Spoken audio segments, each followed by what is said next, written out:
Salut à tous, bienvenue sur Hashtag Protestant 2.0. Je suis heureuse de vous retrouver en ce lundi 17 mai à Mitessheim. Je propose de démarrer cette semaine et entamer cette journée avec un extrait de l'Ancien Testament au livre d'Ézéchiel au chapitre 11.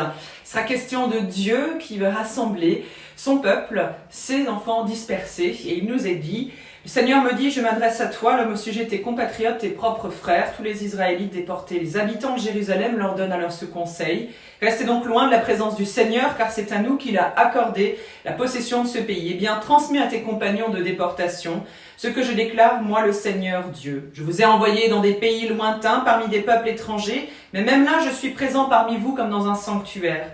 Transmets-leur donc ce que je déclare encore, moi le Seigneur Dieu.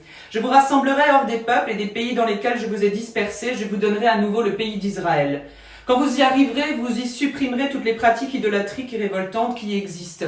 Je vous donnerai à tous un même cœur, je vous animerai d'un esprit nouveau. J'enlèverai votre cœur insensible comme une pierre et je le remplacerai par un cœur réceptif. Ainsi, vous allez suivre mes règles que je vous ai données. Vous serez attentifs à mes lois et vous les appliquerez. Vous serez mon peuple et je serai votre Dieu.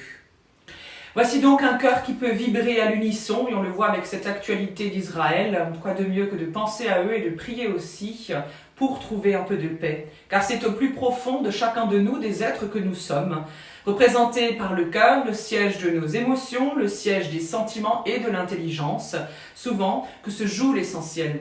C'est aussi là que le Seigneur, et non nos propres efforts, agissent. C'est là que peuvent être renouveler les qualités de cœur et notre capacité de décision.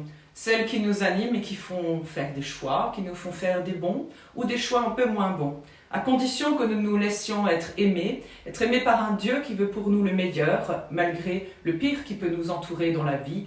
Dieu reste avec nous et il veut nous donner un cœur qui soit animé par son amour. Je vous propose la prière du jour. Une prière dans le livret de la Société luthérienne qui nous vient de Charles de Foucauld.